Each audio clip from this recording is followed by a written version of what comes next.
अस्सलाम वालेकुम। क्या हुआ है? चैन टूटी हुई है। ऊपर बैठ के मैं धक्का लगा कर आपको मचा देता हूँ। ऊपर बैठ के मैं धक्का लगा कर आपको मैकेनिक तक छोड़ देता हूँ। अब तो कोई बात नहीं है, मैं धक्का लगा देता हूँ।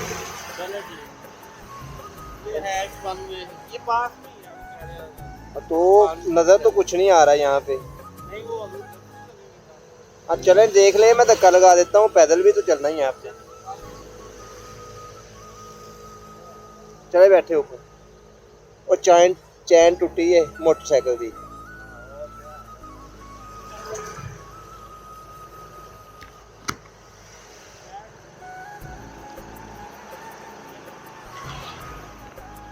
थोड़ा ऊपर कर लो ना, रोड के ऊपर।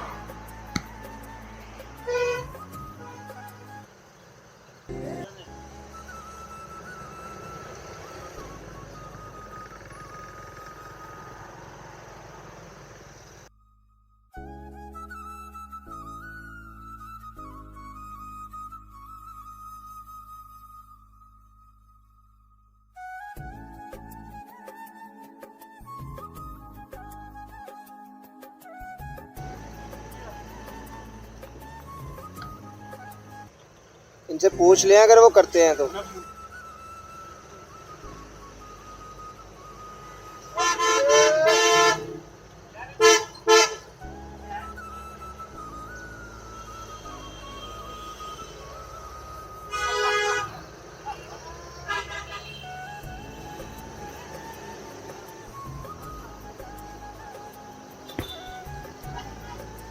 अगर कोई और हेल्प चाहिए तो बता दें मुझे। Thank you. Okay okay.